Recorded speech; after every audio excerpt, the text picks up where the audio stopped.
વધુ એક સમાચાર સુરતથી, જ્યાં કલેક્ટરને આવેદનપત્ર આપવામાં આવ્યું છે. આપને જણાવી દઈએ સુરતથી સમાચાર, જેમાં રિપબ્લિકન પાર્ટી ઓફ ઇન્ડિયા દ્વારા કલેક્ટરને આવેદન આપવામાં આવ્યું છે.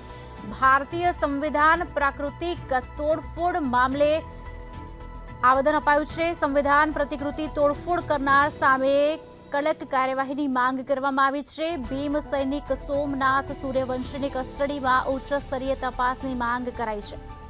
દોષીઓની સામે કડક કાર્યવાહી કરવાની રિપબ્લિકન પાર્ટી દ્વારા માંગ કરવામાં આવી છે.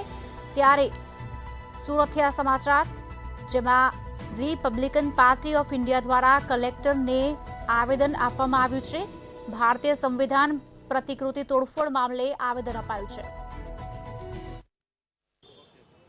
મારું નામ વિજય મહેસુરિયા છે અને હું રિપબ્લિકન પાર્ટી ઓફ ઇન્ડિયાના નેશનલ જનરલ સેક્રેટરી છું. આજે અમે અહીંયા કલેક્ટર ઓફિસ પર મહારાષ્ટ્રમાં પરભણી જિલ્લામાં બનેલા બનાવના અનુસંધાનમાં આવ્યા છીએ. પરભણી જિલ્લામાં જે ભારત રત્ન ડૉક્ટર બાબા સાહેબ આંબેડકર મહામાનવ, જેઓએ સંવિધાન લખ્યું છે અને જે સંવિધાનના માધ્યમથી આજે ભારત દેશ ચાલે છે, એ જ સંવિધાનને ત્યાં બાળવામાં આવે છે, ટુકડા કરવામાં આવે છે અને જેમ તેમ કરીને ફેંકી દેવામાં આવે છે. સ્થાનિક લોકો જ્યારે તેનો વિરોધ કરે છે ત્યારે એના સાથે મારામારી થાય છે, લાઠીચાર્જ થાય છે અને અમારા એ સંજોગોમાં એક ભીમ સૈનિકનું મૃત્યુ થાય છે.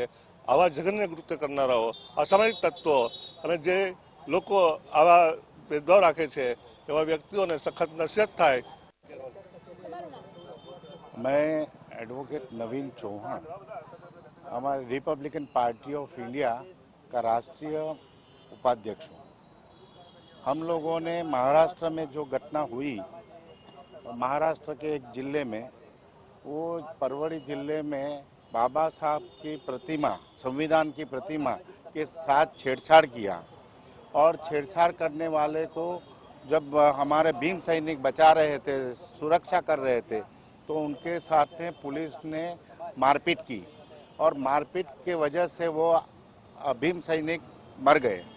तो